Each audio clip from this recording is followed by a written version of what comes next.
is still. I have your name on here, and I can't rename me.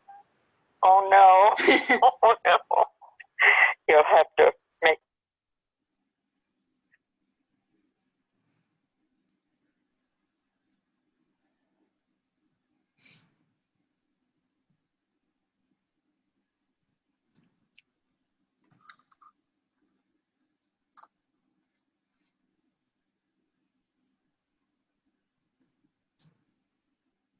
Is there a way to get more than, let's see, 1, 2, 3, 4, 7, 9 people on the screen? Or is that the there's limit? 9? I only see 5. Well, I see Oh, okay, 8. there we go. 1, 2, 3, 4, 5, 6, 7, 8, 9, 10, 11, 12. I guess not. I think I see about 15 now. There's Bob. I want to make sure that when Lori gets on, we can see her. I Okay. think that's important. Gail, at the top of your screen, there's a thing that says speaker view, and you can toggle between gallery view and different things at the top. Okay. You'll share participants. Oh. Does anyone know how to change my name? Normally it comes up with the 3 dots on the top, but I'm not able to change it. I don't know. That is normally the way you do it. Yeah. Oh, look at it. Hi, Matthew. I will open it so she can change her name. Oh, Yeah, I had it restricted because of some misconduct in previous meetings. So I will open it up for you to, you should thank be you. able to do it now. Ah, yes.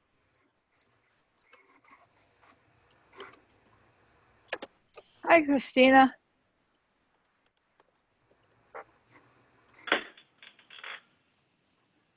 Where is Lori? Thank you. I'm done. Lori, are you there?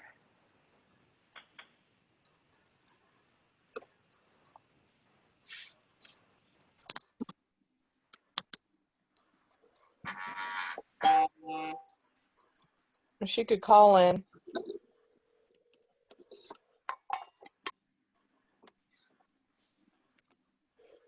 Does anyone have the number to call in? The number that was on the web wasn't working. This is the one on the agenda. I don't know, Donna. Okay. Say that again, Lori. 669 Are you on yet? 900 Mm-hmm. 6833. Okay. I should be able to see you now. Oh, okay. Jim, would you make sure that we have Lori on there? She said she's in. You're welcome to try it again if you want, because you'll hear better, and then call me if not. Okay. Bye. Lori is signing in right now.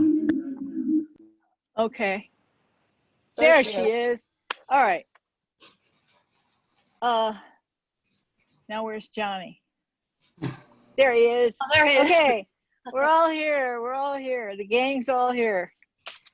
Okay, everybody. I would like to call the Morongo Valley Community Services District Board of Directors September 16th, 2020 regular board meeting to order. Mr. Yearsley, could we have the roll call, please?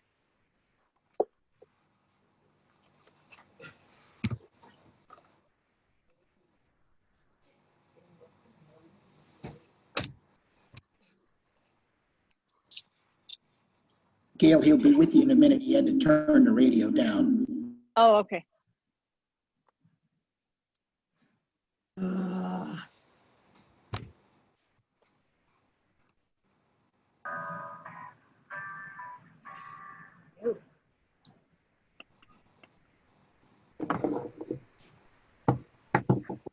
Okay, Gail Swart, Here.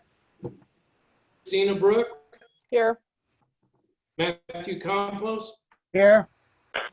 Lori Klimowitz, Here. Johnny Tolbert. Here. Will you all please join us in the pledge?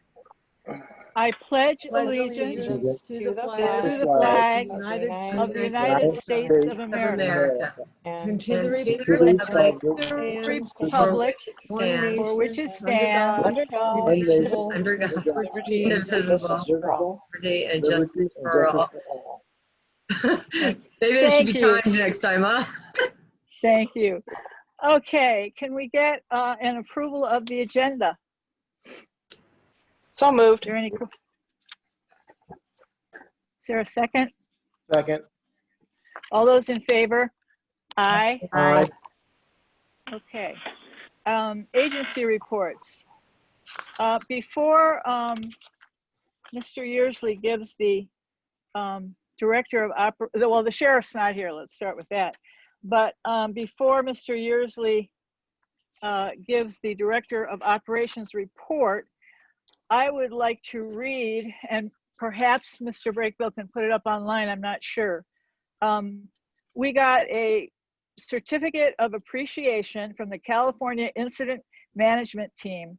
And it says, California Interagency Incident Management Team 2 presents this certificate of appreciation to Morongo Valley Community Services District. Thank you for your contribution to the 2020 Apple Fire. Mike Minton, Incident Commander. So that's very nice. And then we got another certificate of recognition on behalf of the California State Senate. It is my pleasure to recognize the Morongo Valley Fire Department for your response to the Apple Fire of 2020. Thank you for your dedicated service to our community. Please accept my sincere thanks and best wishes. Shannon Grove, Senator. That was, and then there's one more that Shannon wrote directly to Chief Yearsley and Battalion Chief Springer. Dear Chief Yearsley and Battalion Chief Springer, thank you so much for all of your hard work and dedication to the Morongo Valley, especially as it relates to your work on the Apple Fire. Sincerely, Shannon Grove. Okay.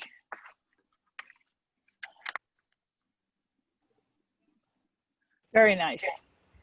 Okay, Mr. Yearsley, you want to give us your report for Director of Operations? Okay, so as you know, as we already went over that, early in August, we did go down and work with them at the ICP. I did on the fire. For the Apple Fire, I spent 14 days going back and forth to do their morning. They had 3 morning meetings and 2 night meetings. And I did those every day for 14 days till the fire was had stopped its forward movement and we were out of problems here at Morongo Valley. We did the lake fire, we worked it, and the SCU fire complex during the month of August. Captain Gorder, Reserve Firefighter Vasquez, and Reserve Firefighter Romero took Brush Engine 461 to Lake Castaic to help fight the lake fire. After being there for 10 days, they were assigned to the SCU Lightning Complex fire, where they put in hose lays to reinforce the perimeter of the fire while prepping and defending nearby structures. And that was a total of 14 days. At the same time, we had the Reserve Firefighter Marshall and Reserve Firefighter Noriega respond to the Kern County fire with a water tender 461 to help battle the stagecoach fire for 5 days before returning back to Morongo Valley. Now, just on top of that, this is not for August, but this is what they're doing now. They are now on the El Dorado fire with a water tender, and they have been there for 8 days. When they finally come back, they will be there for their 14 days where we'll switch out crew with 2 new guys to run that until either they switch out again in 14 days or we are called back. Wow. Okay. It's been a busy month. Yes, we helped in about every area that we could help out at, and they've really been telling us how great of a job our guys are doing.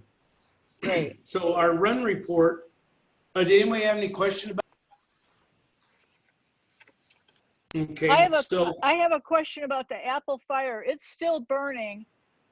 Can you give us any kind of update on where it's at?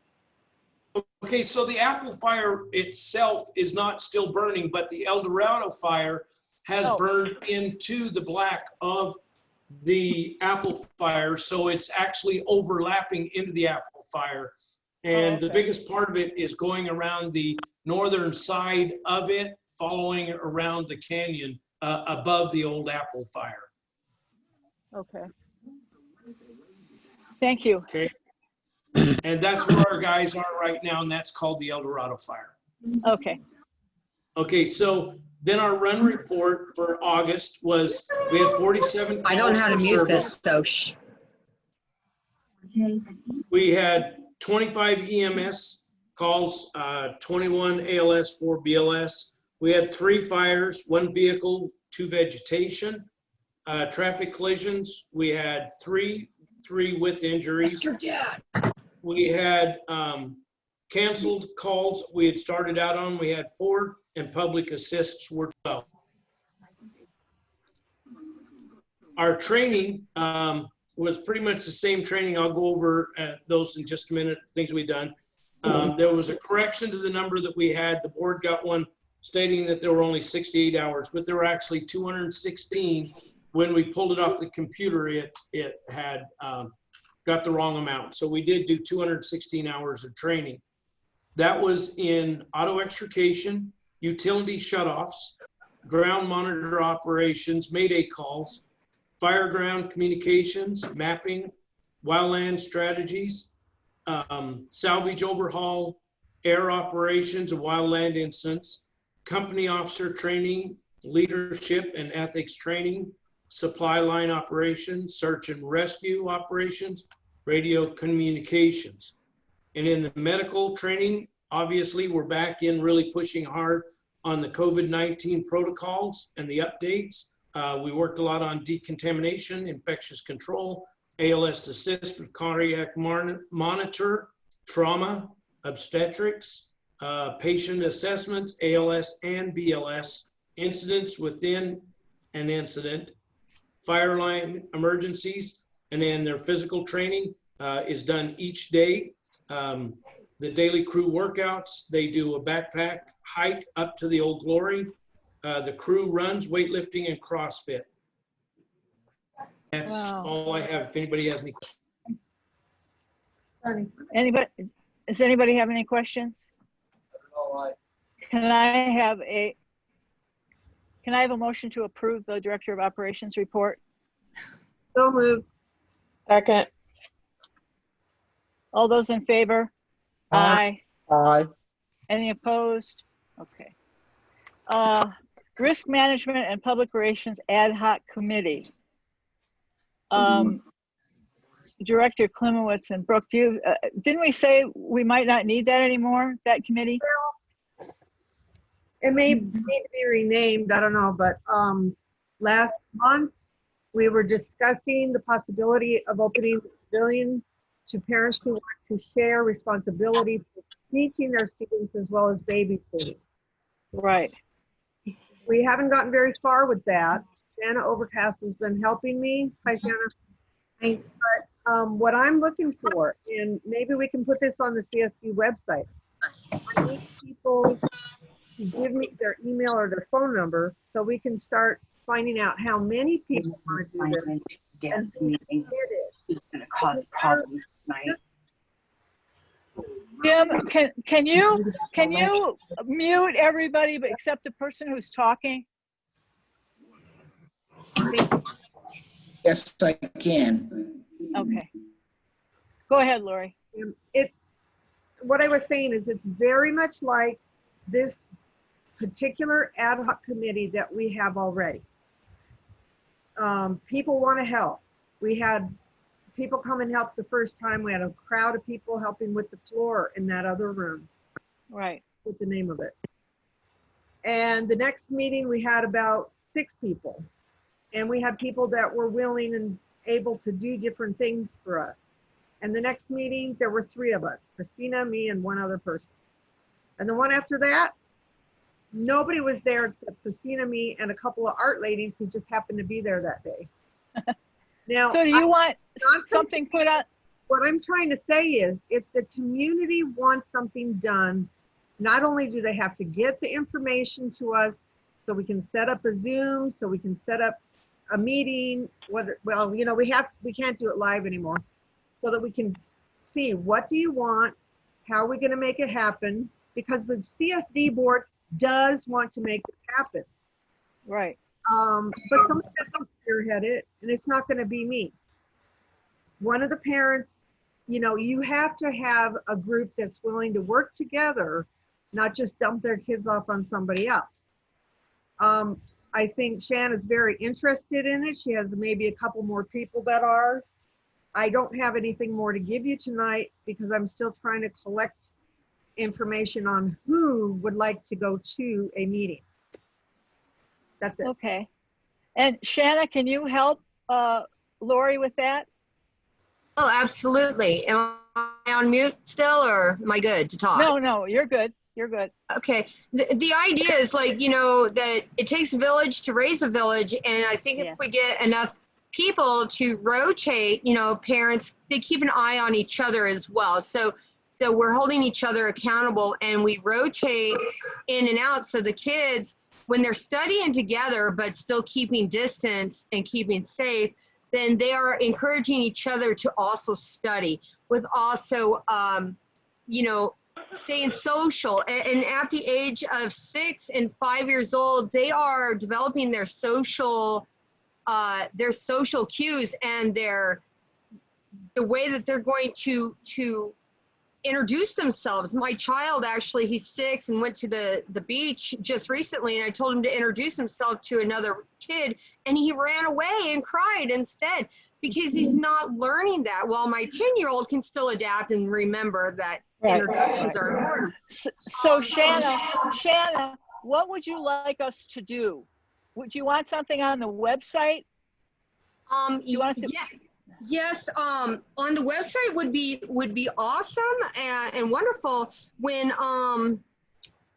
the kids go down to the park, you know, they could be social, but also this is to study. So the kids on independent study, they don't need the internet, but the kids that are on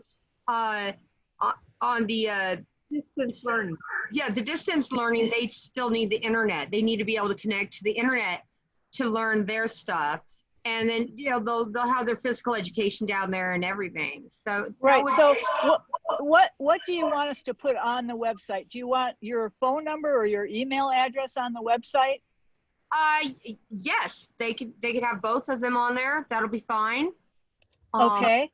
Maybe a limit to the phone calls before, you know. Well, let's just make it your email address. Wouldn't that be better? Yes, that would be fine. But you have to check your email daily. Okay, so Lori, will you get that from her, and then we'll give it to Brittany and she can put it on the website? And what do you want to call it? Park group, a Facebook group, but I stuck it as private. So it's like they have to befriend me on Facebook to get in or something, or or be a friend with anyone in the group to get connected in. It's Morongo Park Pods. Morongo Park School Pods. It's hard, but yeah. Morongo Park School Pods. School. Okay. That's what we'll put on there, and we'll put your email address and see if we get some interested people. Yeah, that would be awesome. I have quite a few, but they didn't join in today. I don't see anyone. Right. But hello. Okay. Thanks a lot, Shanna. We really appreciate the fact that you want to do something and participate. That's great. And we'll see if we can help make it happen. Hope so. Thank you. Sure. Let's see, that was that. Okay. Director of Operations Ad Hoc Committee. I think we're about done with that, aren't we, Christina? Yes. Do you want to do any kind of review? You mean tonight, right now?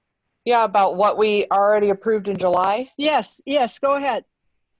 So at the July meeting, we did vote to approve a job description, which is called Director of Operations, and it has 3 responsibilities. to the fire department as the chief and the general manager, and also as secretary to the board. So we approved that job description in July, and we also approved his Chief Yearsley's employment agreement at that time in July as well, to satisfy the job description.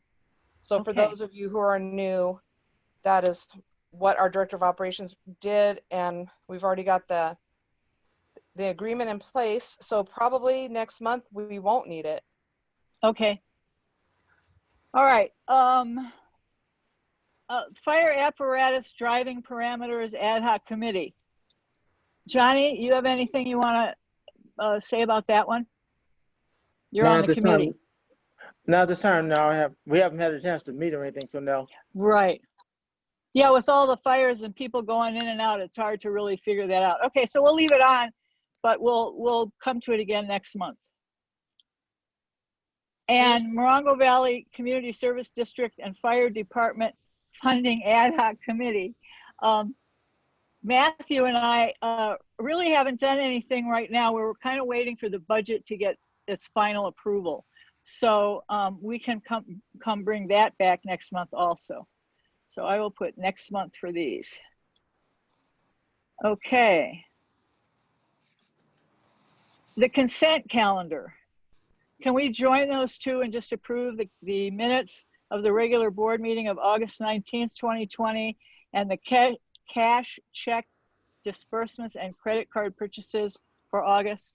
Do I have a motion to do that? So moved. Second. All those in favor?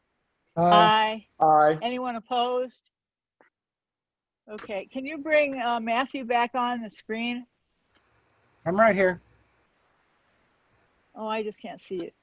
No. All right. Okay, so we've done that. Okay.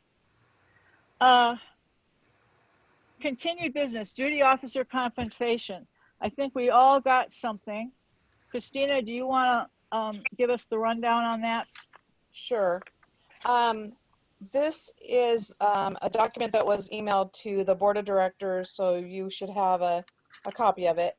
It was basically an analysis of allowable volunteer duty officer compensation. It was prepared in consultation with Senator Grove's office related to the AB 5 law, and I spoke to them in July.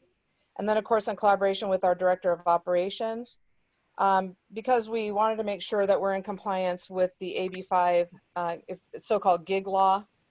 If you noticed, you're following it, there's a lot of opposition to it, and the governor just signed some more waivers for more groups of people because it was named the #1 worst law that got passed in California in 2019 by quite a few different legal organizations. But nevertheless, while it's in force, we wanted to make sure we were in compliance with it as well. So what we found out was that as long as we stay in compliance with the FLSA compliance guidelines, which there is a PDF link to the entire book, and then that's the cover of what the book looks like. And if any of the public wants that, it's a really nice handy dandy little guideline book. And basically there was a letter in there. I have to put my other glasses on for a second so I can see closer up. There was a letter that was generated from the International Association of Firefighters because they also contributed to this manual, because they said for nearly 2 decades, fire chiefs have been confused by differing interpretation of the Fair Labor Standards Act. That's what FLSA stands for.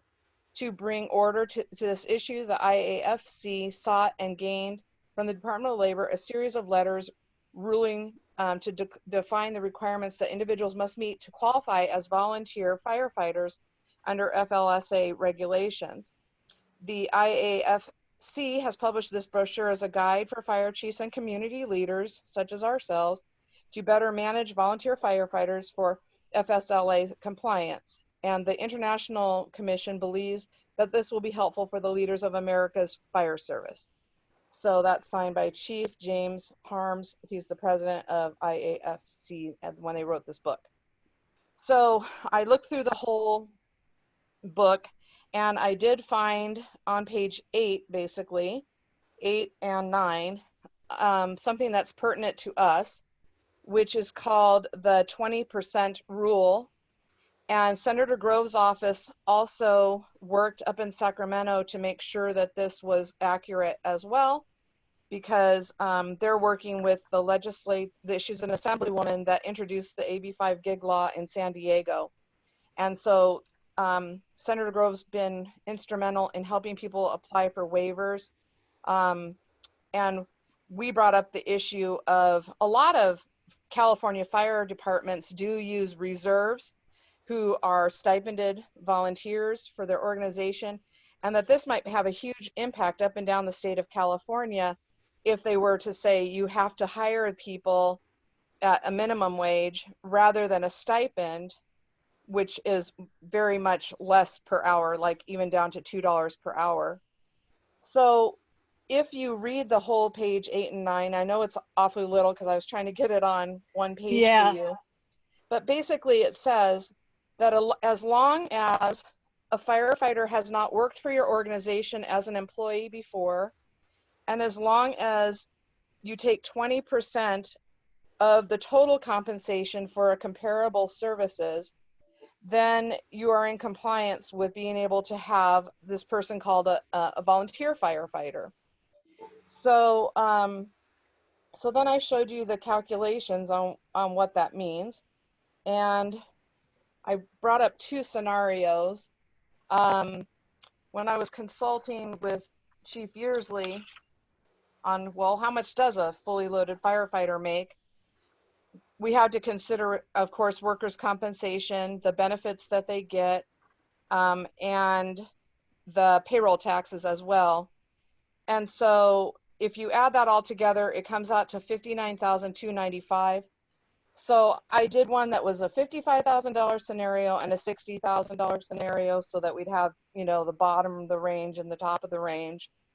And so if you multiply 55,000 times 20%, it means that you can't pay a volunteer more than $11,000 in stipends. And they can still be considered a volunteer for your fire department. And if you use the $60,000 figure, 20% of that is $12,000. So you can, it's a little bit more money that you could pay someone as a stipend. And so then what we were proposing is that our director of operations, he works from 8 a.m. to 6 p.m., which is a 10-hour shift, 4 days a week, Monday through Thursday. And so we need somebody to be the duty officer 14 hours a day, the remaining 24 hours in any day, on Monday, Tuesday, Wednesday, and Thursday. And then we need somebody to do all of Friday, all of Saturday, and all of Sunday. Or in scenario 2, they could do half of all of Friday and half of Saturday and half of Saturday and Sunday. The scenario number 1 ends up that you need 5 volunteers to do that. Scenario 2 ends up that you need only 4 volunteers to do that. And so to pay for this, because we would be saying that the person would be making $100 for those 14 hours of work, the whole shift of 14 hours. And when you multiply it by 52 weeks, one Monday person would be making $5,200. So you can see you can combine a Monday and Tuesday person into $10,400, and you're still $600 below the 20% rule. And likewise on Friday, Saturday, and Sunday, because we're asking for a full 24 hours coverage, not just the 14 hours, the stipend would be bumped up to $150 an hour. And if you went with the scenario of half a Saturday and Friday and half a Sunday, then it would be the 150, then half of 150 is 75, and 150 plus 75 is 225. And regardless of how you do it, whether it's half day Saturday and all day on Friday or whatever, it all comes out to be $44,200 to cover all the shifts Monday through Sunday using the volunteer calculations that we are in compliance with. So right now we are paying about $48,000 to get Friday, Saturday, and Sunday coverage. But this would be a way that we could get coverage through volunteers from Monday through Sunday. So we would be saving quite a lot of money to do that way. So I think that is the Reader's Digest version of it. If anyone had any questions, I could answer that for you. Anybody have some questions for Christina? Thanks a lot for all your work on this, Christina. You're welcome. And I want to thank Senator Grove's office and particularly Dominique. He's been very helpful and he understands the plight of reserve firefighter team and duty officer coverage. And so I appreciate him going to Sacramento to get clarification for us. Thank you. Are there any other questions? A question. Okay. Who's that? It's Christine. Oh, hi. Go ahead. So I was just curious with the volunteer position for duty officer, is that something that our fire department would train the volunteers for to be able to fulfill that position? Or would that be something that they'd need to come in as a volunteer with the abilities to take on that role? That's a good question, Christina. Thank you for bringing that up. In order to propose this, we obviously, Chief Yearsley and I were going out to see who could possibly be a person that could possibly take this.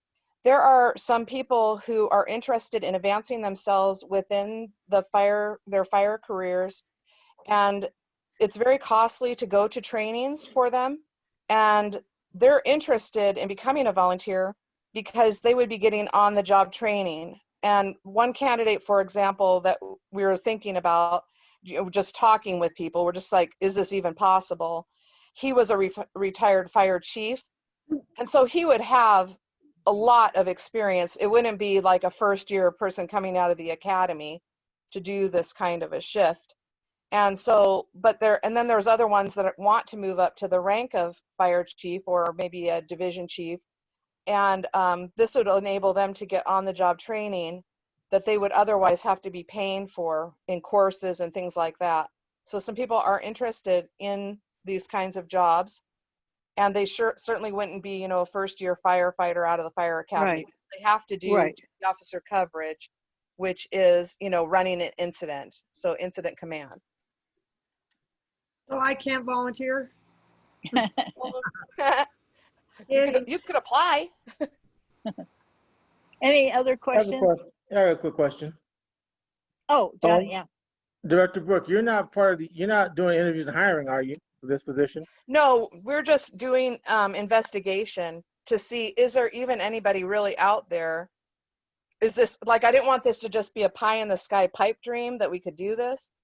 So Chief Yearsley was doing some networking with people, because obviously he's been at these fires with all sorts of fire chiefs and all sorts of people to talk it over with them, because I didn't want to offer you guys a pipe dream. I wanted you to see that there are actually qualified people that are interested in helping us.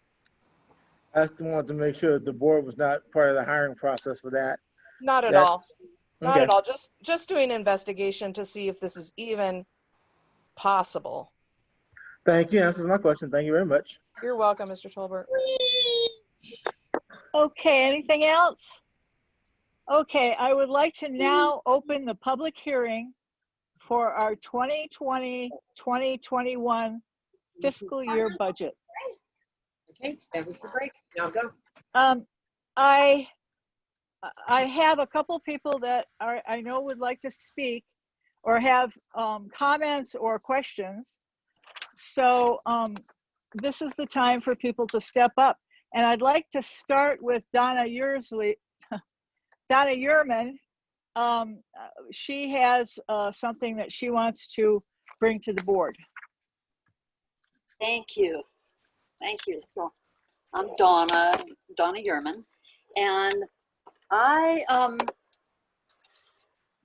I'm representing a group of citizens. There's a little over 85 people who are kind of standing behind what it is that I'm going to read today. And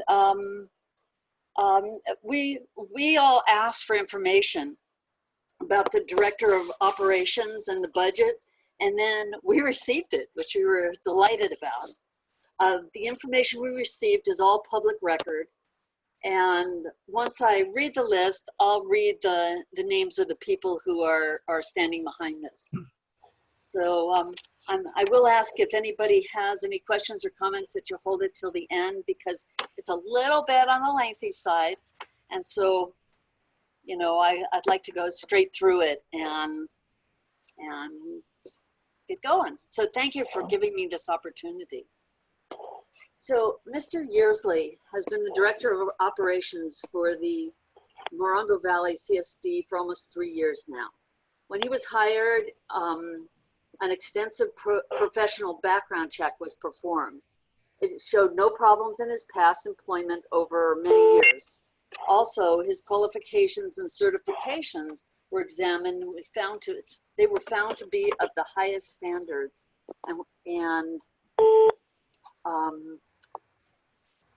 Sorry, there's a beep going on here. And it turned out to be that he had the qualifications for the position. In 3 years' time, he has proven that he can handle the fire department as well as the duties normally assigned to the GM or general manager.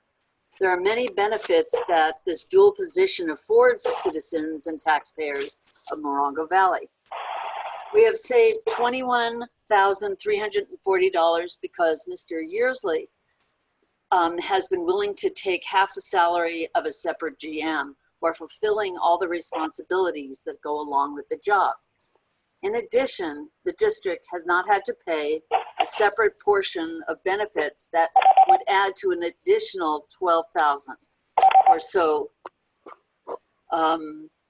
for our budget in the form of workman's compensation, medical insurance, and sick days and holidays. LAFCO, the local agency formation commission, has oversees special districts report from August 2017 stated, as a result of the failure of the special tax election by such a large margin, it appears to the LAFCO staff that the district realizes a need to move forward towards realistic expectations in staffing. Only two feasible options remain: annexation to the county fire, or reduction in expenditures to meet revenues. LAFCO again stated in 2014 and 15 that the district had a $105,000 deficit. Even if the deficit was cut in half, the 2-year shortfall would be $157,500. The district may have deferred maintenance expenditures, which would artificially increase fund balances. Since Mr. Yearsley since his arrival, we have not once gone over budget while making infrastructure improvements at the park. He has also, with the outstanding dedication of our firefighters and administrative staff, brought the district over $400,000 in coordinating with CAL FIRE and with strike teams. We have another $90,000 coming from the federal government for COVID support. These liaisons and commitments fell under the GM role of the Director of Operations. In his time with us, he has performed his duties with a tireless determination to serve the residents of Morongo Valley. He has created a professional bond with many of the agencies that work with the Morongo Valley CSD. His great relationship with San Bernardino Fire Department and Riverside Fire Department and CAL FIRE have put Morongo Valley in a position of being safe when emergencies arrive. Thank goodness. When Mr. Yearsley joined the Morongo Valley Fire Department, we were in jeopardy of losing a new 2016 fire engine because no one understood the FEMA requirements. His support staff worked with FEMA administrators over many hours and days to complete the missing documents. Without this effort, FEMA would have wanted $400,000 grant to be refunded to the federal government. The contract obligations with FEMA were part of what the GM would normally be responsible for. Before he was hired, the district spent almost a year working the MOU, the Memorandum of Understanding, with our local firefighters union, never achieving a signed contract. He achieved a satisfactory MOU for the CSD and the union in 3 months. This responsibility is part of the GM's role. In the past, many of the problems the district had were in direct result of the then GM not having experience in the fire service. Therefore, that work was forwarded to the then fire chief, who was performing the GM role and not being compensated for it. In addition, his experience in both business and government world, he owned and ran a restaurant chain. He worked for a federal government facility in Okinawa, Japan, overseeing thousands of people. He is a licensed contractor, and this ability has made projects at the park an easy and financially sound investment for the district. He has assembled a team of firefighters that work in harmony with him and each other. We now have a captain who the firefighters can go to with any concerns they may have. The captain can then relay the information to the director of operations. This is referred to as the chain of command. Mr. Yearsley has an excellent relationship with our park maintenance man, Pelidoro Gonzalez, an employee here for 14 years. He also has a great relationship with Buddy Stogner, the head of the Youth Sports League. They have worked harmoniously for the benefit of our local children and have plans to enlarge the program. The CSD Board of Directors considered all of the above information as part of the decision-making process for the 2020 and 2021 budget. The district has a 5-member board and budgets passed with a minimum of 3-member votes. With democratic institutions, the majority vote is final. The 3 members who voted to pass the preliminary budget did so after much research. We have taken into consideration what is best financially and also what will make the district run smoothly for the coming fiscal year.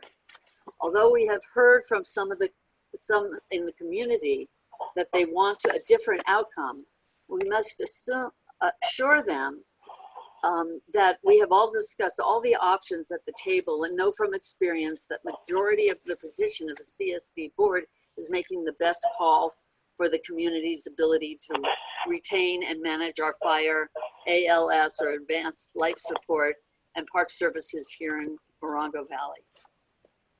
So we can see that there's a lot, and I personally am breathing easier because I've been concerned about the viability of it all. So I would like to read the names of the people who stand behind this and would like this to happen. So there's myself, there's Dr. Chuck Greenwood, Robin Cabali, Doug Thompson, Snake Jagger, Chris Harris, Debbie Harris, Louisa Bartlett, Linda Christian, Estelle Foster and Johnny Foster, Linda Bailey, Bob Bailey, Dawn Krause, Terry Lazarus, Terry Hone, Jeffrey Brannon, Dr. Sam Rame, Lisa Black, Dr. Vicki Vaudon, Lisa Tolan, Claudia Thompson-Fixler, Patty Lamb, Brandon Clemens, Emily Kroll, Pam and Mick Lucan, Shalom Wellong, Lindsay Vallo, Letitia Gonzalez, Philip Abel, Kelly Cash, Andy Romantico, Bud Pope, Kristen Ledger, John Carter, Toby Morris, Tyler Evans, Nancy Oshagundo, Greg Nyland, Kirkland Beck, Diana Lago, Don Krause, Dana Melton, James Melton, Amanda Stout, John Morris, Angie Johnson, Alan Evans, Donna Evans, John Manion, Tawny Clayton, Tish Miller, Jeff Clark, Mike Handley, Steve Hayden, Carol Cantaburos, Tony Tufo, Renee Lafayette and Mike Lafayette, Tony Pensil, I think I'm pronouncing that wrong, excuse me, Chris Erdahl, Tad Lostlin, Pamela Goodchild, Julie Scrolos,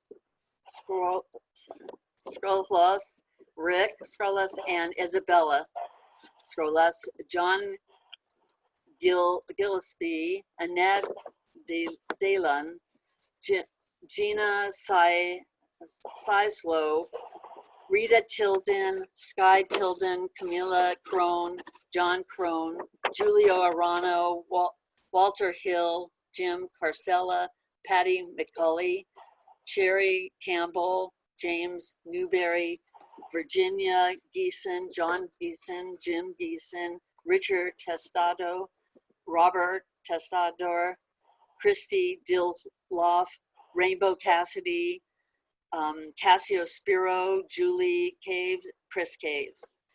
And I have to say there's more people who were doing a little investigation and wanted to be on the list as well. So I thank you very much, and I thank you for your patience in hearing all this. And I appreciate everything that the board is doing. And thank you. I'm complete. Thank you. Thank you very much. I think it's good for everyone in the community to understand that there are many people who do support what the board has voted for. So thank you so much. The next person I want to call on is Estelle Foster. Estelle, are you on the line? She has to be mute. She's on the line through the telephone because she couldn't get through. Hi. Okay. Hi. Can you hear me Yeah. all right? Yes. Oh, good, good. Well, first of all, wow, what a community. I have to say, just so many appreciations and kudos to this community. During the time that the fire was approaching here, we had such care and concern from people like Shalom and Amy and Don, and I just can't name them all. We even needed a vehicle to get out of here, and somebody brought over a vehicle. You still there, Estelle? The host needs to leave me unmuted, please. Okay, where did you stop? So okay, Estelle. Okay. There you go. So have you heard what I said, or do I start over? Yes. Yes. No, we heard. Go from where you are. Okay. So anyway, much kudos to this great community, and I support the fire department. I support the chief. I support the battalion chief and Brittany and the staff, because you guys all saved us. I mean, for other reasons as well, but the most current and forceful one is that you saved our lives. So how do I thank you for that? I didn't know all the details, Donna. Thank you. I just knew I supported, and I'm so grateful that you kind of fleshed this out, and maybe it could go on the website so that people can read. I did do a little research myself with the insurance company and found out if we didn't have our fire department within 5 miles of us, that my insurance, I don't know about yours, but my insurance would go up thousands of dollars. So again, I want to thank you for that. Thank you for being there. I was scrambling to write some notes here because this was all news to me, and I had no idea that Chief Beersley's background was above and beyond anything that I could imagine. It's just amazing to me. this district is saving $33,000 a year because of the consolidation of the two jobs, which are being done beautifully, and you know, the 105,000 and 157,000 deficit has now been mitigated. If I'm presuming, if I'm wrong in any of this, because I was really writing fast, please let me know. So Okay. under the chief's jurisdiction, the $400,000 grant from FEMA has been utilized and didn't have to go back. You know, the chief's establishing of a relationship, a harmonious, a non-combative, a non-confrontive, but a harmonious relationship with the instant response commander of the U.S. Forest Service, who, by the way, wasn't that the U.S. Forest Service, Miss Swartz, that gave the commendation? Wasn't that the U.S. Forest Service as well as our senator? Let's see. The instant response commander of Yeah. the U.S. Forest Service. Okay, so that and you know, beyond being professional and beyond being accurate in decision making, precise in decision making, it's really difficult to have two or three in one, where that same person knows how to harmoniously interact with agencies and departments and people. I mean, that's an art all to itself, beyond the professionalism of the fire department. Yes. Yeah. Thank you. So I'm beginning to wonder if it's the same man who's doing all that. Maybe we should look in the closet there and see if there isn't another clone. Anyway, the background and requirements for the GM, really, I didn't know this. It requires a depth of fire service. Well, that makes sense. I mean, somebody who doesn't have that depth of fire service would have to then go to the chief and take time out of his day to do the GM's job. So let's see here. Just a few more little scribbled notes that I did. And again, Donna, thank you for compiling this from the community. Okay. Yeah, okay. And learning all this. Yeah, okay. Just thank you for your forbearance here a little bit. So I do want to give forever thanks to Chief Yearsley. I don't know from what heaven you arrived, but this little community deserves you, because there is such spirit and such caring. And I think with your continued great support and the support of the valiant men and women of the fire department whom you lead, and Battalion Chief Springer and Jim Breakville and all of those concerned, Brittany, I think this community can only grow closer and, you know, like make Morongo great again. Is what's happening. Also, I do want to, you know, just beyond my heart is seeing what this board does, the CSD board. I didn't realize that they have to go through thousands upon thousands after work, after, you know, teaching jobs or whatever businesses they're in. They come once a month, but to report. But during that month, they go through thousands of pages. They have to keep us in compliance with LAFCO, with FEMA, with the union, with labor, with laws, with, you know, I don't even know everything they do, but they do it. And I think we need to do something amazing for this board. I've lived in a couple of different cities, and this board, without any compensation, without any, you know, great thanks that I've heard of out loud, I just have to thank each and every one of you. Thank you, thank you, thank you so much. Thank you. Thank you, Estelle. We really appreciate it. Yeah, Okay. from us, from our family, and from all the families that don't even know the long suffering hard work that you do. So we've got to find a way to commend you guys in another way. Thank so you. I want to say something on a personal note.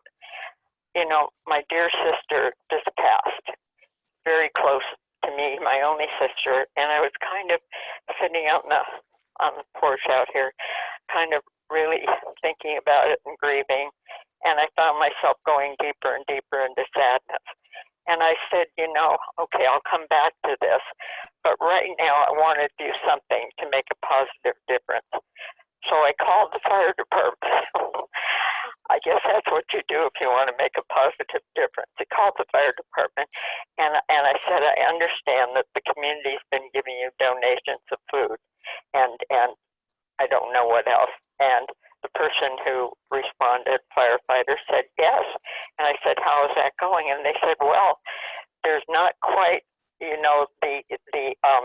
storage area that we need. We need more refrigeration or freezing space. And I said, it just popped into my head. I said, how would a commercial freezer sound? And the firefighter on the other end, I could hear him gasp.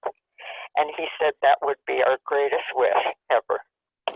So I wrote a letter requesting a commercial freezer. And I called Home Depot. And the Home Depot manager said, oh, no. She said, we don't even have any freezers. Now with COVID, the commercial and residential freezers are just fly out of here. She said, wait a minute, I see a few commercial freezers. So I wrote the letter, and the Firefighters Auxiliary had it on their letterhead as a 501c3 and was hand delivered up to Home Depot, and we waited about 7 days, and it came back that Home Depot is going to donate a commercial freezer to our little fire department. Is that cool? Thank you. Yes. Thank you so much. Yeah. And so I just want to say in closing that, I know that we can always do better in every situation. I think we're doing amazingly and fantastically.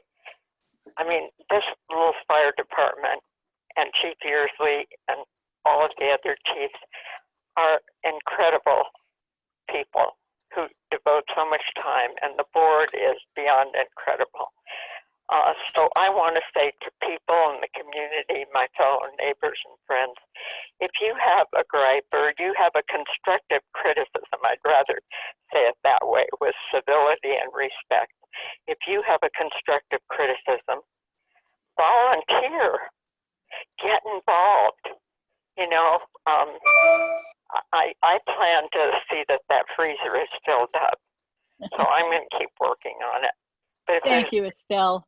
Yeah. Thank you so much. Yeah, it's the least I can do to give back. So I just want to offer that. Okay. So thank you all. Thank you. Love you very much.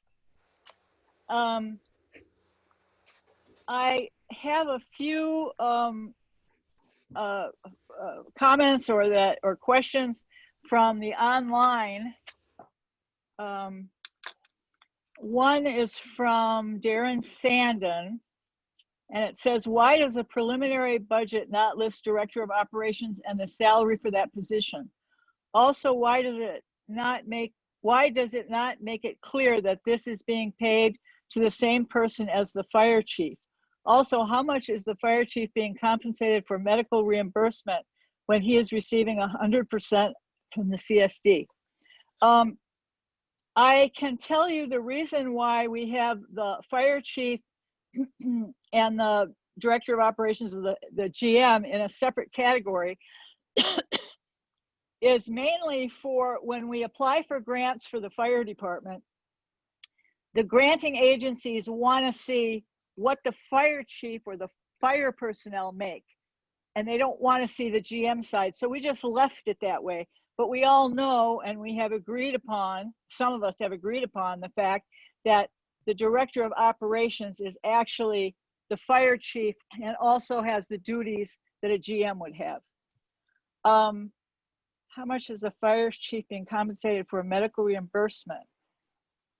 He is, I don't know what, I don't quite understand the question. We pay his medical, like we pay 80% of all the firefighters, and in his contract, we agreed to pay 100% of his medical insurance coverage.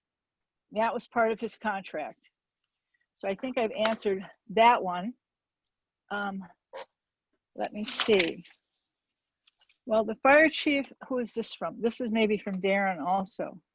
Oh, while the fire chief was out on the latest Apple fire, who was running the CSD office in his stead? Chief, would you, Director of Operations, do you want to answer that?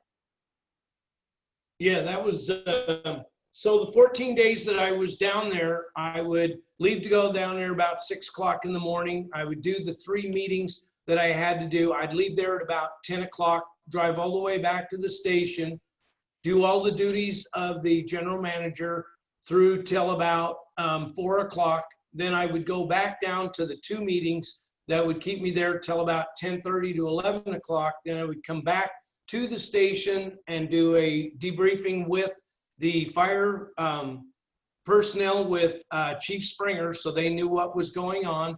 And then we'd get done with that somewhere around 12 o'clock. And then I would redo that every day for the 14 days after. So no, nothing got left undone. I was here every day during the day doing CSD stuff, and in the morning and night doing the fire stuff for the hour. Okay, thank you. Here's one more. This is a comment. Why is it that a couple of board members continue to be the problem rather than part of the team working toward making the community better? I am sick of the self-absorbed tantrums that only reflect ego massaging with no real time spent on the bigger issues. You know who you are, and I do not support your division of the community activities. That was, who is that from? That was from Don Krause, I think. Okay, is there, here's one more. Now who sent this one in? Oh, this is another one, I guess, from Don Krause. I want to thank Chief Yearsley and all the firefighters of Morongo Valley and other agencies who worked so hard to protect us. What you are able to do with a few resources, Chief Yearsley, is terrific.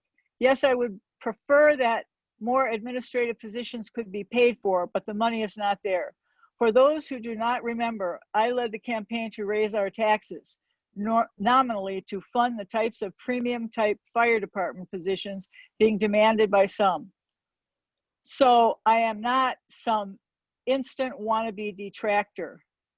When the citizens do not want to pay as they voted, you still fantasize about unattainable service when we are at the very best we could be without more money. Get real.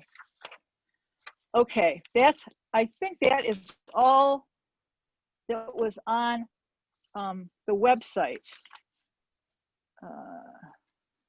Yeah, that was what came off the website. Did you get any more tonight, Christina, by any chance? No. Okay. Are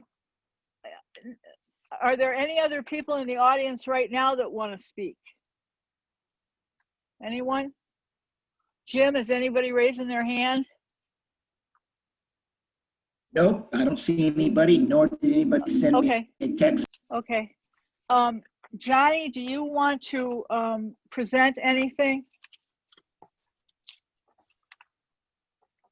At the last meeting, I told you I had brought a budget proposal for the board to go over for the purpose of having a split position.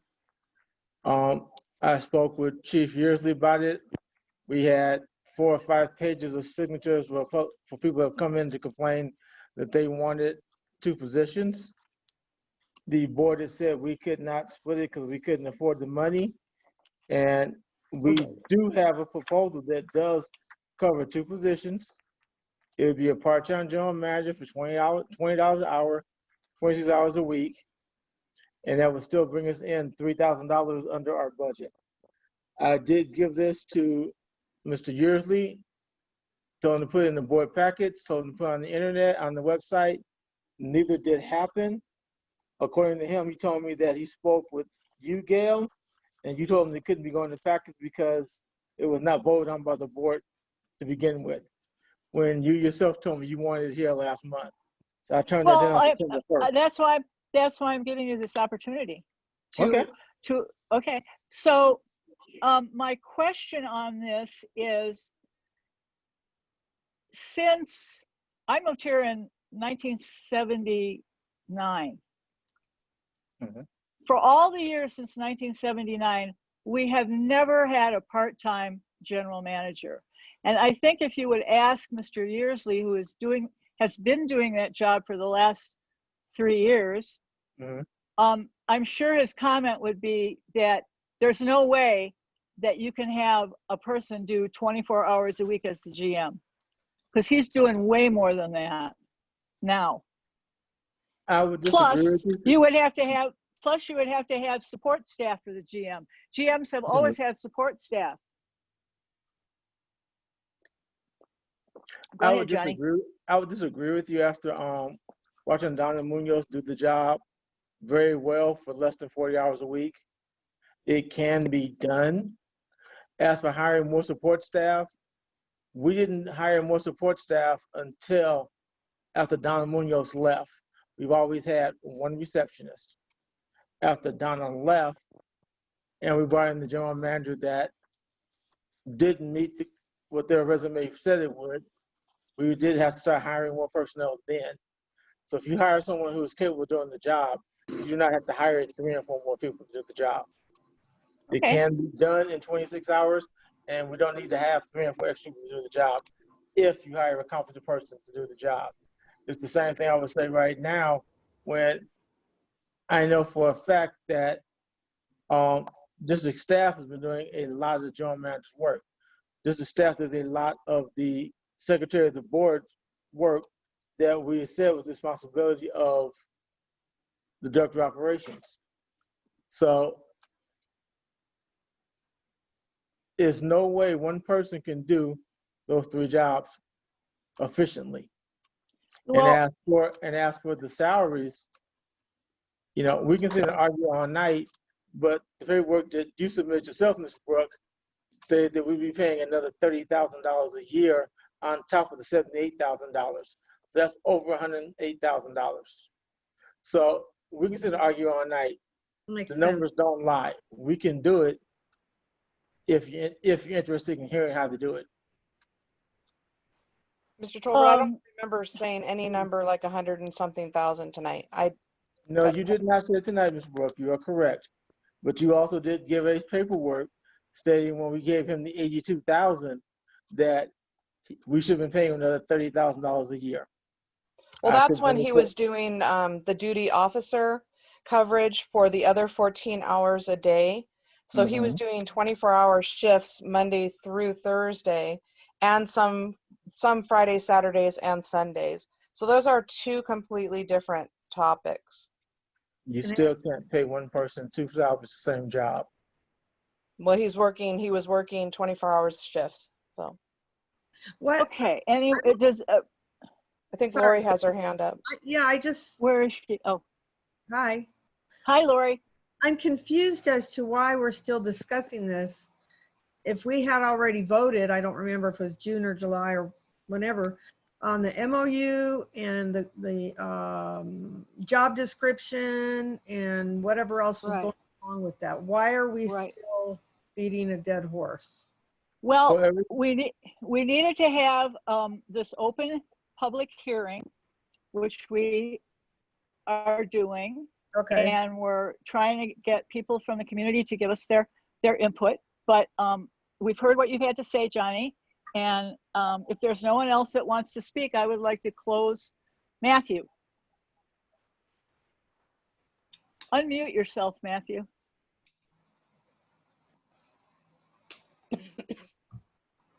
Matthew, can you unmute Yeah, yourself? I did. There you go. Yep, Got yep, yep. Obviously, you know that I'm going to support the separation of the two positions. Right. Looking at the numbers and the figures that Director Tolbert had put out there, we still come under budget. And I think that it is good community service to have sufficient staff there to help take care of all of this stuff. I'm sure that with Chief Yearsley going up and down the hill through these fires, he probably would have appreciated not having to come back and do some of the general manager positions. Also, while he was out of the community for so long, you know, it would have been nice to have somebody here in the community responding to you know, concerns and questions and issues. I firmly believe that it is in the best interest of the community to separate these positions, regardless of the fact that we've never in the past had a part-time general manager, even though GM Munoz had cut her hours back almost to 26 hours. That's not, Matthew, that's not fair for you to say that, because you know what happened when Mrs. Munoz was the GM. And if you can't remember, I won't remind you, but you know that there was good reason why she could do that. Yeah. Also, I just want to commend Matthew Campos, because Matthew headed a committee, because when we did hear the community say that they would prefer for the positions to be separated, Matthew not only had one meeting, but he had 2 meetings to try to come up with a plan. And unfortunately, the plan that the least expensive one that got presented to us was a budget of $42,000 in the red. And while I appreciate Director Tolbert trying to look at the salary of a part-time general manager, unfortunately, he only presented us with about 3 sentences. He did not put the figures into an actual budget, and I'm afraid that he has left off things like benefits, workers' compensation for this separate person. No, so I did not see they're that all, in the proposal. all of those figures are in that $29,872.45. So that includes all of those workman's comp, the benefits, et cetera, et cetera, et cetera. So that's all taken into that consideration, because what that does is that it's basically leaving the wages in the budget of $21,840, and then just deducting the difference on the workman's comp, et cetera, that we need to do the payroll taxes. We still come out over budget by $3,399.55. I don't see it. What are you looking at? I don't see the budget. I'm looking at the email that Director Tolbert sent out to everybody back on September 1st. But it didn't have a budget that I can compare it to. It was just a couple of comments. If I may. Well, something I don't have. Okay. You no, have it wasn't put into a budget. It wasn't, Lori, it wasn't put into the budget format. Okay. That's why it's confusing. Johnny? If I may. Very simple. All I did was take out the $21,850 that we definitely need to discuss after I talk to Mrs. Miller. I'll bring it up in a moment. And the $11,000 we finished under budget. You combine those two, you have $33,000. Mrs. Miller gave me all the numbers on the workman's comp. There are no benefits because this is a part-time position.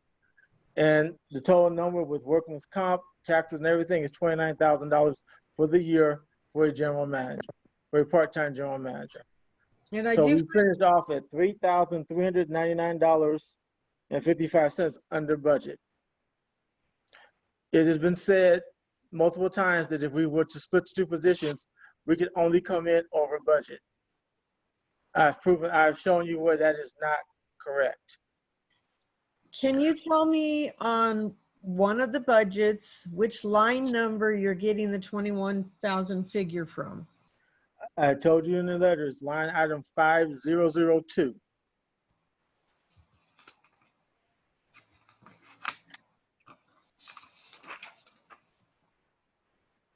It says Christina, unmute yourself. Christina, you're muted. It says administrative Oh, wages. sorry. I was going to say, there's a couple of things that I'm noticing too. From 8 years being on this board, a lot of times when we do have a separated general manager position from the fire chief's position, they spend an inordinate amount of time per week trying to problem solve things that a general manager that doesn't have a fire background has to do, and it becomes inefficient. And the one time that it actually did work really well was when we had the retired fire chief Rick LaBelle with us, because he did understand fire operations. And so there wasn't the constant waste of time. And with only a position of, what did you say, 26 hours a week, I think you said, 6 of those hours at least a week are going to be wasted with the fire chief having to educate the general manager on the job. The other thing is, at the last meeting in August, I gave you a roadmap, and I said that if you wanted to go backwards, you would have needed to put on the agenda to rescind the current agreement that we have with our director of operations and rescind our job description, because it is a blended job description. You did not put that on the board agenda for our consideration, and so I see no pathway other than forward. Also, you must understand that a job description is just that, description. It does not mean anything, but this is what we require someone to be able to do the job. We have many job descriptions right now that we do not have filled. Yes, So and that's his job description, and he is fulfilling it in a contract that we already signed with him in July. Okay, that job description does not matter. I'm sorry. It's, okay, he has a job description that's signed. I mean, he has a job employment agreement that's signed, Johnny. You would have to rescind his agreement. Almost as long as I have, Director Brooke, and you know. Okay, And I already gave you my look, look, we've been, hold it, everybody be quiet for a minute. We've been dickering over this for the last 3 to 4 months. At the July meeting, the board made a decision to go ahead with the budget that we had on the table that was 11,000 under. We would have 11,000 something left. That's what the board decided. There's no point in keeping going over back and forth because it's not going to change anything. And here's what I would like to read, if I can read it now, to my fellow board members.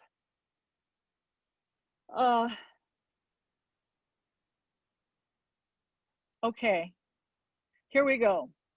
Board members should, and this is from the resolution that we passed as a board, the 2020 board resolution, and it was a unanimous approval of this.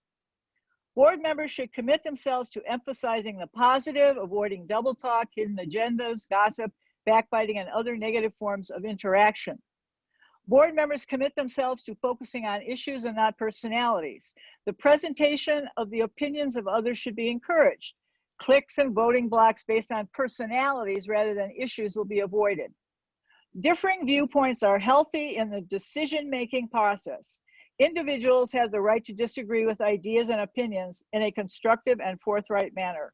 However, once the board has taken action, and we took an action in July, individual board members should commit to support said action and not create barriers to the implementation thereof. So you, Johnny, you can talk for as many hours as you want to. Matthew, you can talk for as many hours as you want to on this subject, but we've been going over it for over 3 months, and I think it's time to call for the question. However, I have to close the hearing, and I would like to know if there are any other comments before I close the hearing. I'm going to make one comment. I have not attempted to block anything. as I stated, there are petitions from the public has signed that they want 2 positions.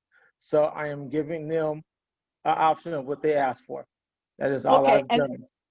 Okay, and then someone else read tonight that had many names of people that are happy the way it's going now. So what the majority of the board did was they looked at all of the situations. They looked at how we've been running for the last 3 years, how things have been happening, how we've had more money than we've ever had before from strike teams and being able to do things and having the park fixed and a lot of stuff. And it's been working very smoothly. So if there are no more comments, I would like to close the hearing. Any other comments from the public? Jim, do you see any other comments? Christina has her hand up.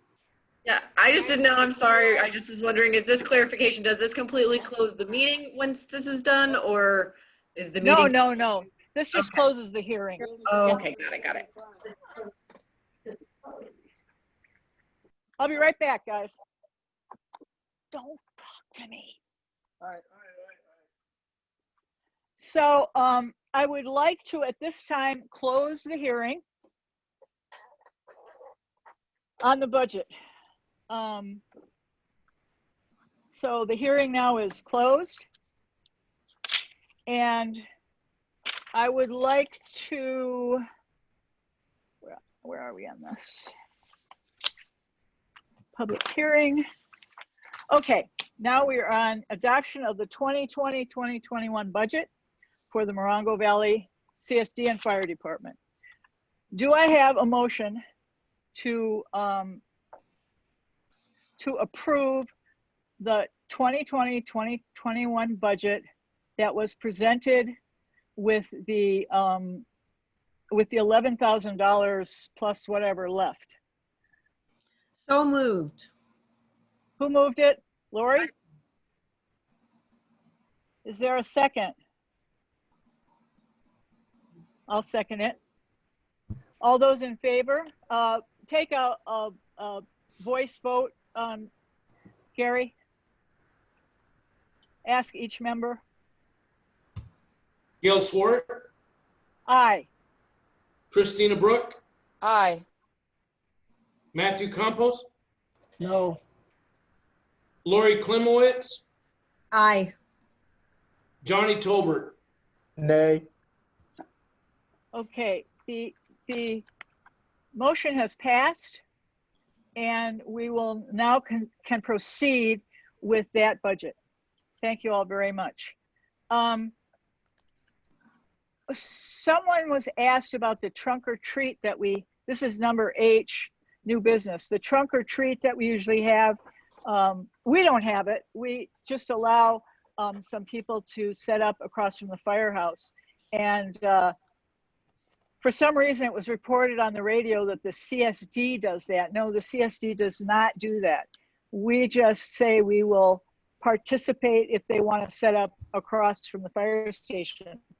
Do you have any concerns about that, Chief?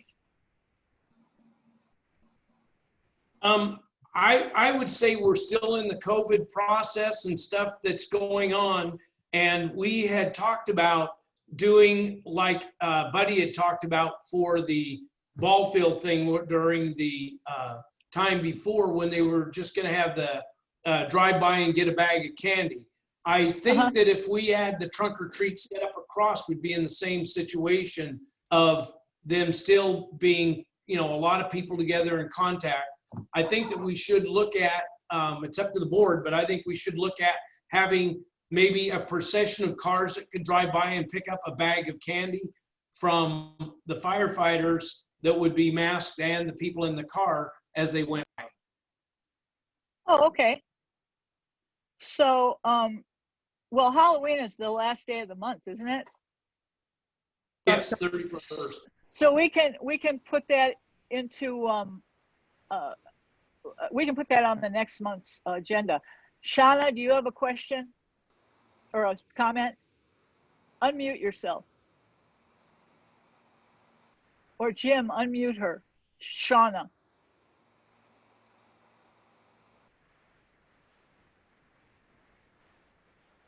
There you go, Shauna.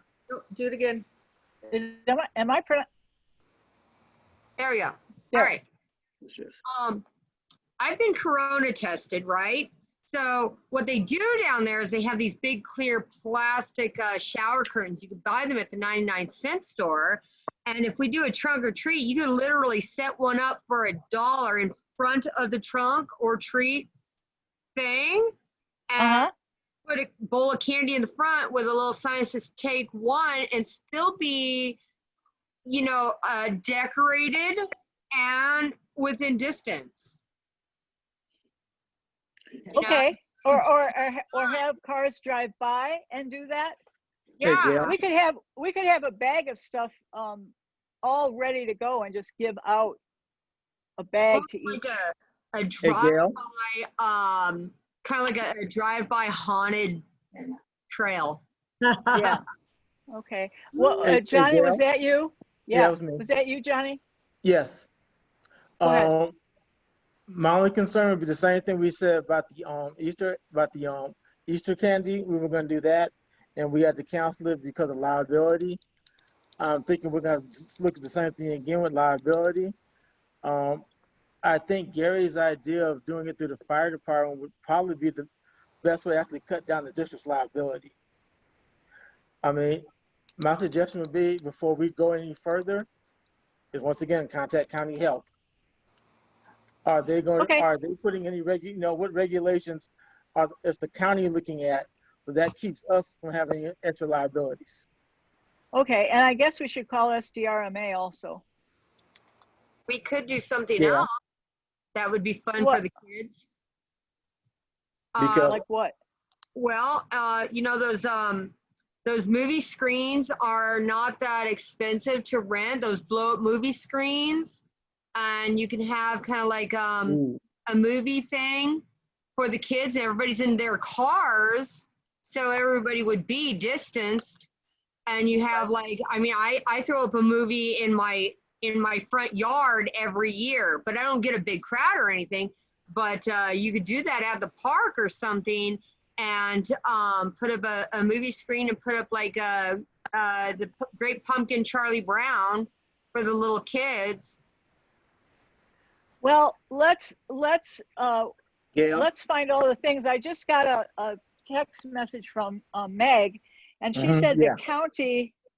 What did she say? Meg, can you put that on the screen again?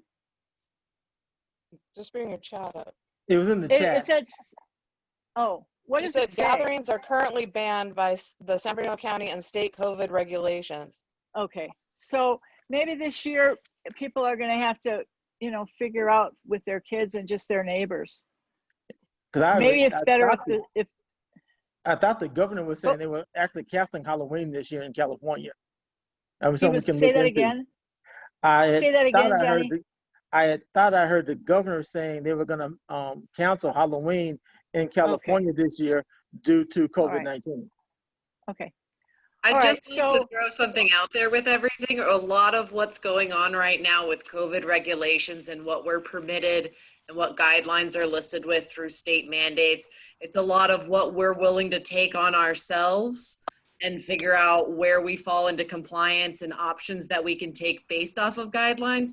There's nothing, it just depends on the legwork that people are willing to put in. It's the same thing like Joshua Springs School has in-person learning in Yucca Valley, completely, allowable with the county and everything like that. As long as we're willing to put in the effort to make it a thing and we choose to do it, it's something that can be done. And I understand maybe it not being part of the CSD or maybe even the fire department.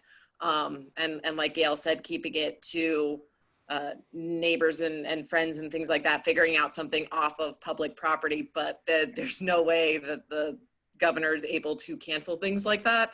And gatherings, you know, at beaches and other places have not stopped throughout this entire time. I don't know if everybody's, you know, gone to places and actually seen what's happened, but there's really no enforcement of, you know, what's being recommended essentially. Hey, Gail. Yeah. I totally understand what she's saying, and I totally agree with what she's saying, but we also need to keep in mind that we are a government entity, and as such, we have to follow state laws and state regulations. Whereas if it were a group of citizens doing it on their own outside the CSD, not on CSD property, it takes away our liability. Right. Because, you know, I agree with you, Johnny. Unfortunately, we have to deal with the issue of being a government entity, and we got to follow what the governor says to us, whether we agree with it or not. Right. Right. Perhaps Well, you could put it on the agenda for October in case the regulations change, in case our county gets Yeah. on off of the list. We could still put it on, and we could still do the research for the public health department. I'd be happy to call the public health department and say, what would it take, and we could still have it on our agenda, and because it's at the end of October, Yeah. Okay. just in case Let's something do, changes. Yeah, I mean, let's I do think that. that's a good idea. Yeah. And I think a lot of us would be very willing to contribute money, I mean candy or money to buy things for the kids, but not us being involved, the CSD be involved in the actual distribution. Right. Oh yeah, Okay. we've done it for years like that. Have no problem donating candy to it. So yeah. Yeah. Okay. So we will put that on. And Christina, thank you for checking into that for Yeah, us. I'll call them tomorrow. Okay. Thank you, Christina. Okay.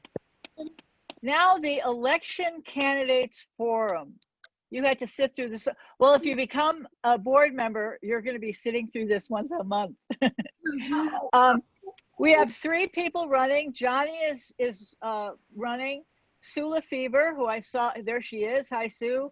And Christina Gorky, which is right there. So I'll start with you, Christina. If there's something you would like to say to the public. Hi, I'm Christina Gorky. I've lived in Morongo since 2015, so still a bit of a newbie. Definitely fell in love with the area, love the small town. I have great neighbors. I really enjoy this space, and I'm hoping to get a little bit more involved so that we can really have a positive place for more families to come and stay and grow.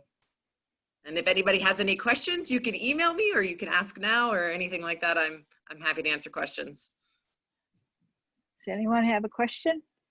Could you give your send your email address to the CSD and they'll put it on the website? Yeah, definitely. Can we do that? I'm sorry, what was that? I think we can do that.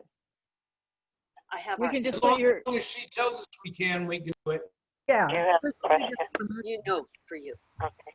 Okay. All right. Anybody Donna, else have a go ahead. question for Christina? Yes. Yes. Estelle, go ahead. Oh, hi, Christina. Yes. Happy to meet you. And it'd be wonderful to hear just a little bit more about you. Any bit of background that you want to share? Or Let's see. I currently work for a nonprofit that's based out of Colorado. I've been with them for the last 5 years. I did not start out doing the executive assistant work that I do with them now. I was working in dental prior to that. I was a dental assistant and then an office manager for about 10 years. And so now I live with my husband and my 4-year-old son that keeps me very busy on an acre, a little bit more than an acre in Morongo. And we've got chickens and dogs and cats. And Nice. I'm working on my gardening skills. I'm not the best at it yet, but I'm getting there. Hopefully the chickens will help out now that we've got a compost going in the back. But yeah, I really love the park. I love going to the preserve. I love being able to go to our not so great looking playground and the skate park. And I, on my own, go and clean up the parks a lot of times. I take a basket with gloves and trash bags and just walk around and pick up trash while my kids running around having a blast. And I would just really love to be able to kind of take advantage of the CSD building and have events and start to do things and hopefully generate some kind of fundraising for the fire department. From what I reviewed on the budget previously, it doesn't look like we have a very robust fundraising program, and maybe having something like that, working for the community would make things easier with the budget by having a little bit of a cushion, not only to really do some improvements to, the play areas for the kids and stuff like that, but just to, not have a concern of, does the fire department have the equipment that they need? Can they, host, teaching events or things like that for the community on how to effectively clear brush out of your yard or something like that. I don't know, just, Wow. I'd Well, like to really get involved. Christina, I'll be happy to work with you. Awesome. You sound great. Well, hopefully we'll get to meet at some point. Okay. Yeah, right. Any other questions for Christina? Is it pronounced Gorky? Yeah, Gorky. Did I- Gork. Gorky. Mm-hmm. Okay. Okay. So let's turn it over to Sue Lefevre. Hi, Hi, Sue. Hi, everybody. Wow, I am so impressed. This is probably one of the best CSD meetings I have participated in the 9 years I've been going to them. It's wonderful. This is what it's all about, a community coming together and talking to each other. The reason that I am here is because I saw some things that were disturbing to me, and I have always participated locally, no matter where I've lived, in whatever form of government was in place at the time, whether it was through volunteering, joining committees, working at the schools, libraries, always. So when I came here from the lower desert 9 years ago, I'm now a permanent homeowner. I did the same thing here. I started going to the CSD board meetings just to find out about the community. So when I first started going, I was really dismayed by the lack of community participation. I mean, for the first 6 to 12 months ago, I think maybe there was 3 people from the community, and sometimes only me. I thought, what is going on with this? Because I also went to the MAC meetings, the Municipal Advisory Council meetings, and I went to the Homestead Council, Community Council meetings, which is up in the higher desert. And they had packed houses. So I was wondering why the disconnect in Morongo Valley? Why are we not getting the community involved? I believe that our board has worked really hard. You guys all know that. I've heard it come back from you. They work an incredible amount of money or of time for no money and very little appreciation. So I do thank them for that. They're charged with managing our parks, streetlights, and community center, but somehow we've missed the boat in generating community engagement. And maybe Right, I agree. Maybe this is the start of something good here. I'm very encouraged by what I see tonight. So that was disturbing to me. Also, it was really hard to get information. I mean, even tonight, I've been on the phone most of the time because all the instructions that were on both the news and on the community website say to call a phone number. They don't actually say that you can join it as a Zoom meeting. And I'm pretty computer savvy. So I read it over and over again saying, well, maybe they don't want us there. So there seems to be room for improvement, I think, in getting information out to the community. Right. So that's part of my agenda. And also I think that there needs to be a lot more representation by young families. I mean, I'm a retired senior citizen. So I'm really not I'm not the future of Morongo Valley. So I'd like, and I know it's really hard for families because they have jobs and homes and children and a lot of commitments and responsibilities. So to come to a board meeting or go to a committee meeting or, you know, like Christina does, work at the park on your spare time is hard. So I'd like to figure out ways we can get more of the young family community involved. And I'm going to go ahead and address probably a touchy subject, and that's party affiliation. I know these positions are nonpartisan, but I think it helps everyone get to know each other when we talk about that a little bit. So I'm going to go ahead and say that I believe that as an individual community member in Morongo Valley, I'm entitled to 1 vote.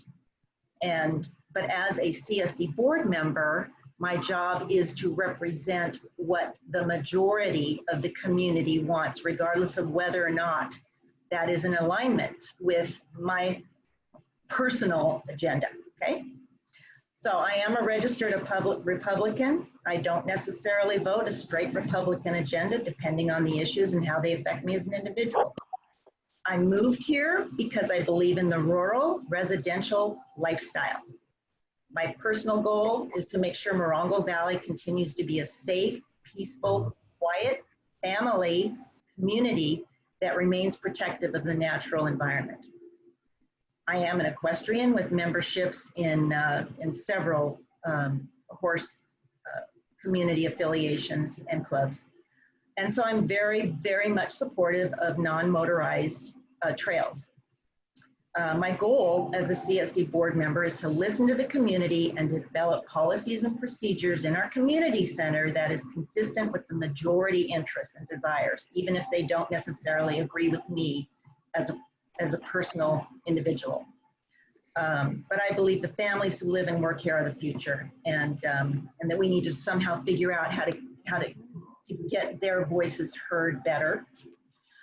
Also, I think, you know, I worked really hard in trying to get more people to apply for these positions on the board. Because again, I want to foster community involvement. So I'm really happy to see that there's several candidates here that are willing to step up. I will proudly support them if they're to be chosen as the new directors over me. And I will continue to make myself available however I'm needed in the future.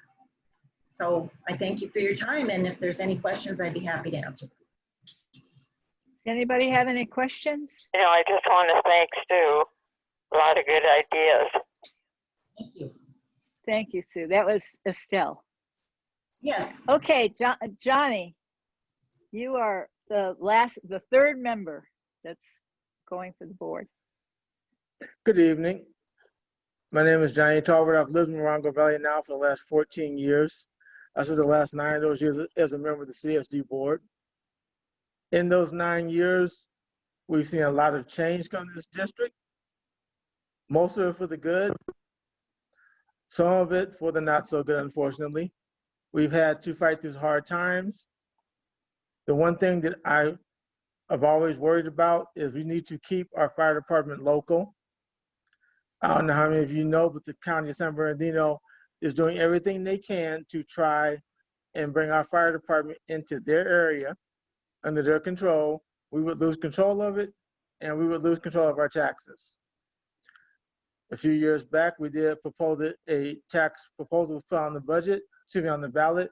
It was voted down. So everybody said they don't want to spend more money.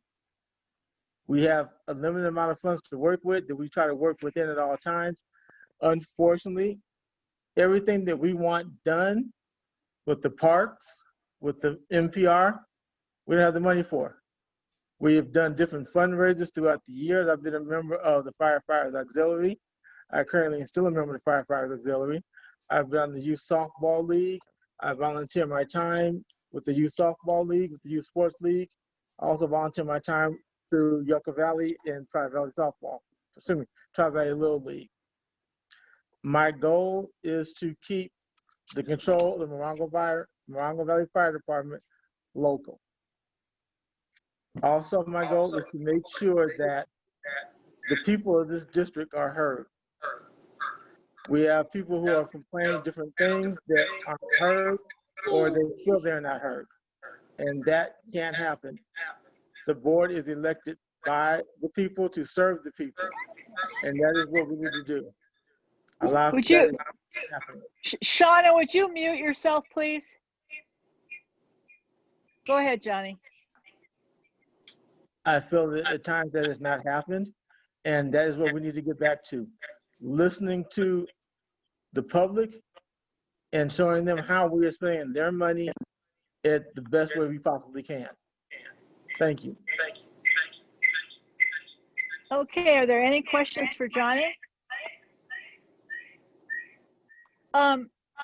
Thank you all. Christina and Sue and Johnny for telling us a little bit more about yourself. We look forward to whatever happens at the election time.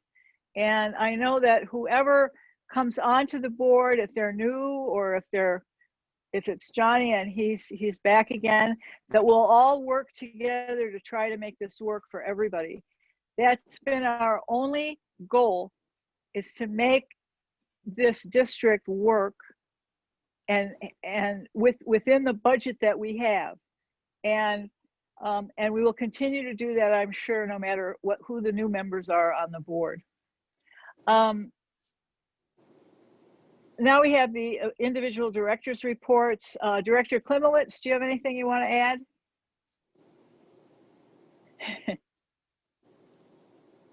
Unmute yourself. Unmute yourself.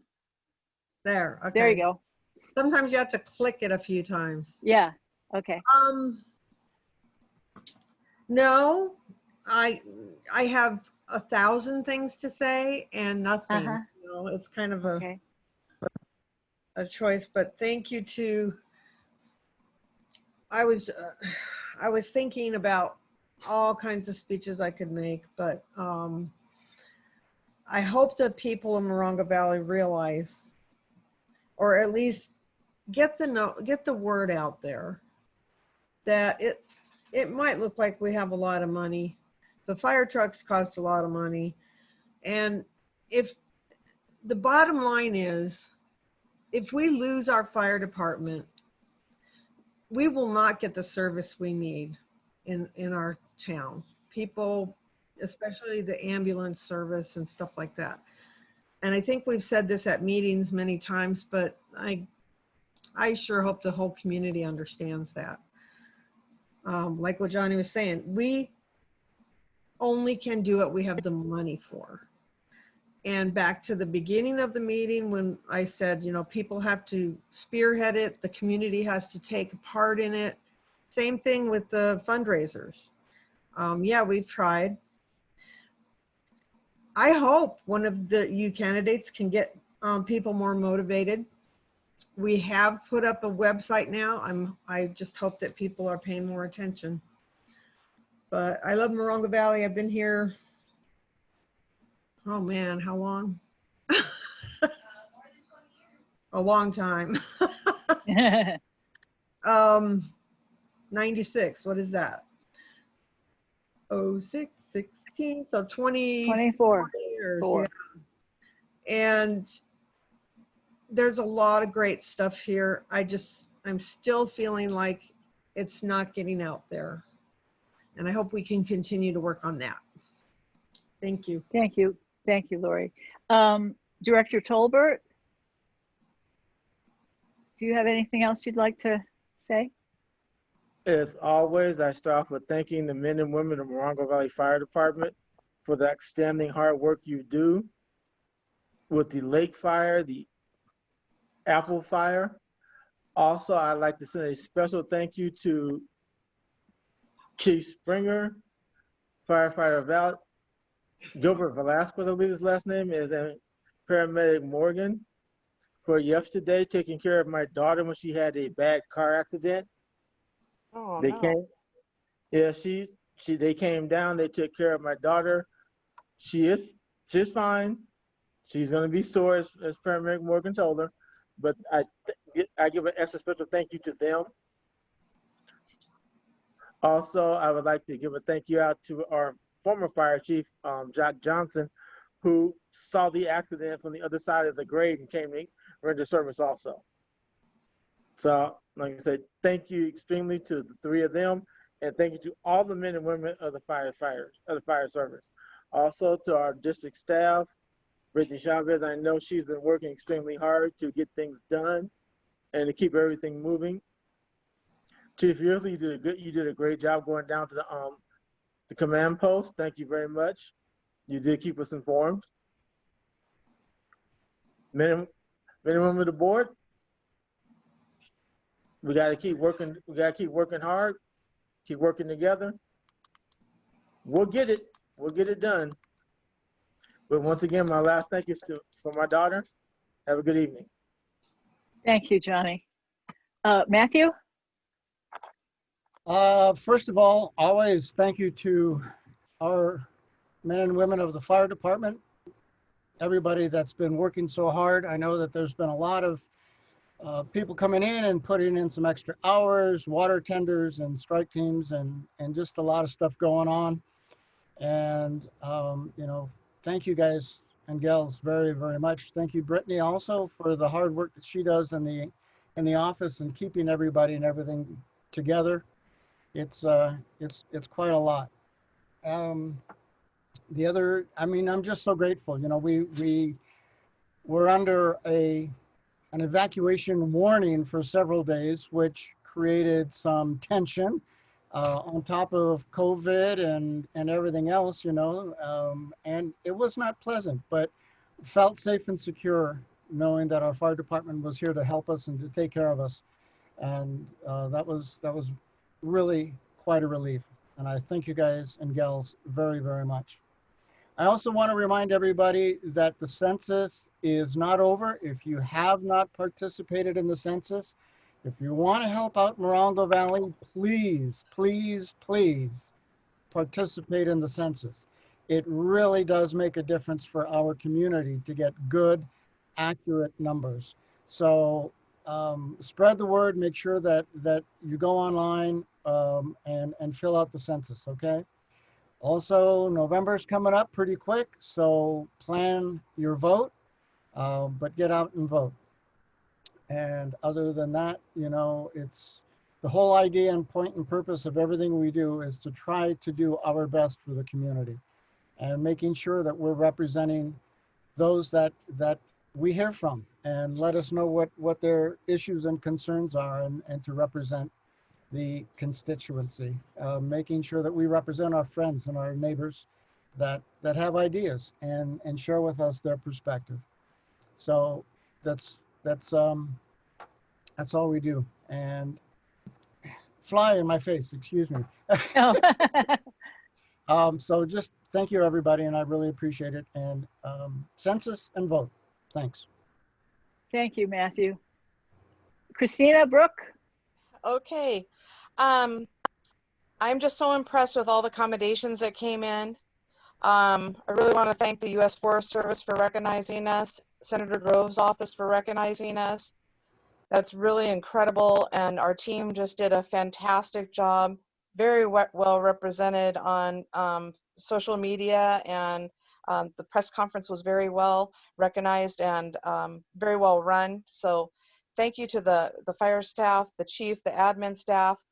Along these lines, when we do a budget review, I would like to put on the agenda to consider, or just to put this to Chief Yearsley, to consider a raise for our excellent administrative staff, Brittany Chavez, and also to possibly increase her hours per week, because until recently we had 2 half-time administrative positions, and now we only have Brittany for 20 hours a week, and she has just done such an incredible job. She's so professional, and I would think that it would be really great if we could increase her hourly rate and give her some more hours. So I'd love to see that be considered when we do our 6-month budget review, or if we do it before then.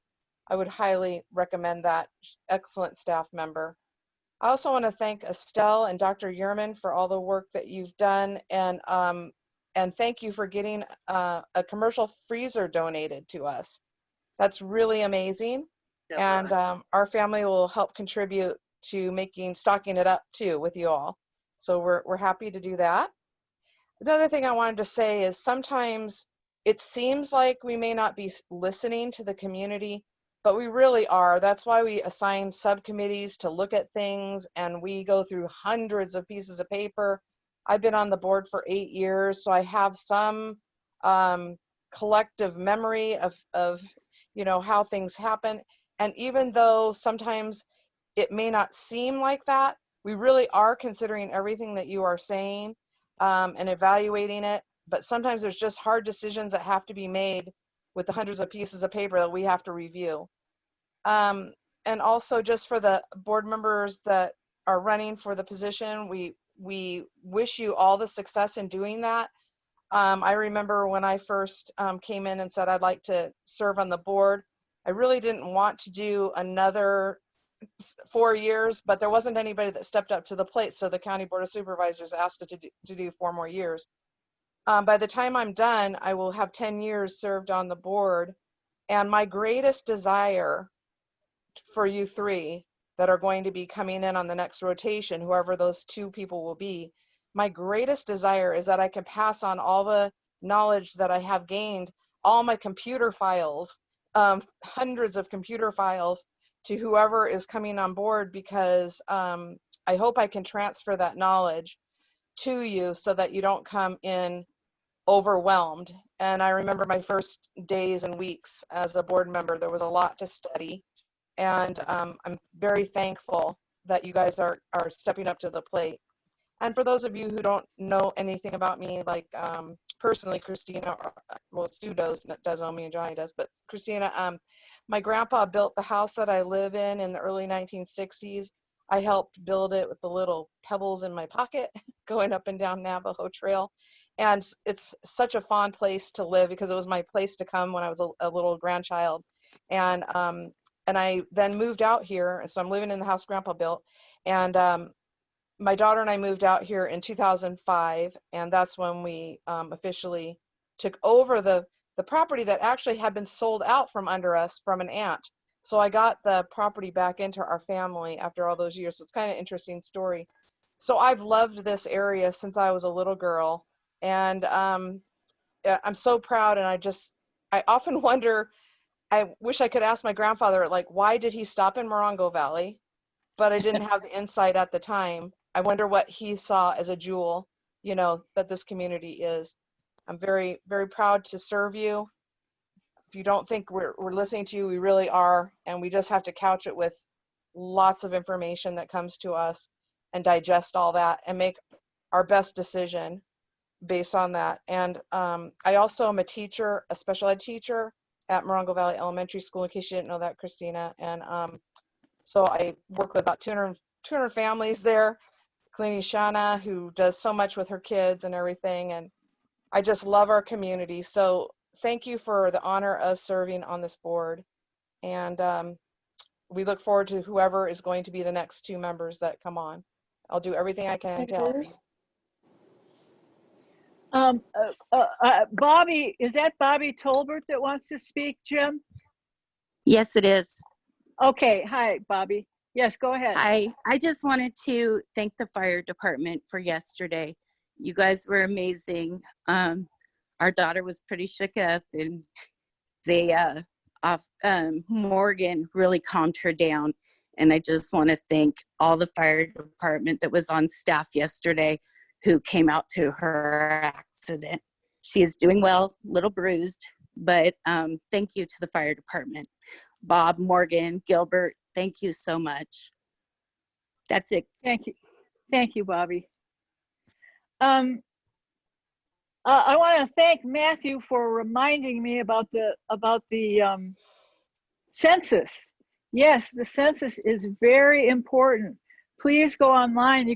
I filled it out online. It's really easy, and it makes a big difference as to how much money we get for certain things. And so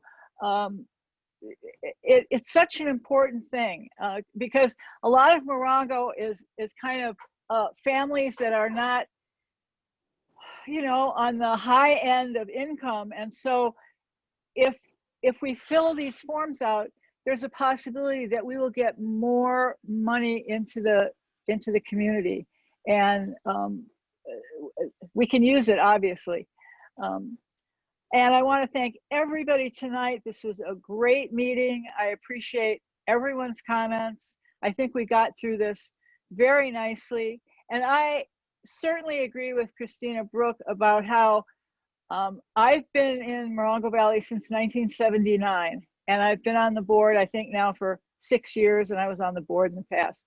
But I am hoping that we can give everything that we have learned to the people that come onto the board, because we have, Lori, Christina, and I have 2 more years, and then we will be up. and I'm not sure if any of us are going to run again. So we really need people that can carry on after we have retired from the board. And we will do everything in our power to help you in any way that we can. And we have a really good team of firefighters. We have a good administrative person. Mr. Yearsley is always available to be talked to. You can call the office and see if he's in and come in and talk to him about things. But wear your mask. And so this was a great meeting. I appreciate everything that we did tonight. I'm so proud of all of us. And I think with that, I would call for us to adjourn. Do I have a motion to adjourn? So moved. Matthew, and is there a second? Second, Johnny. Johnny? Okay, motion passed. We are adjourned. Thank you very Have a good much. Thank you Have a so good night, much. everybody. It's a great meeting. Yeah, Thank you, everybody. thank you so much. Thank you.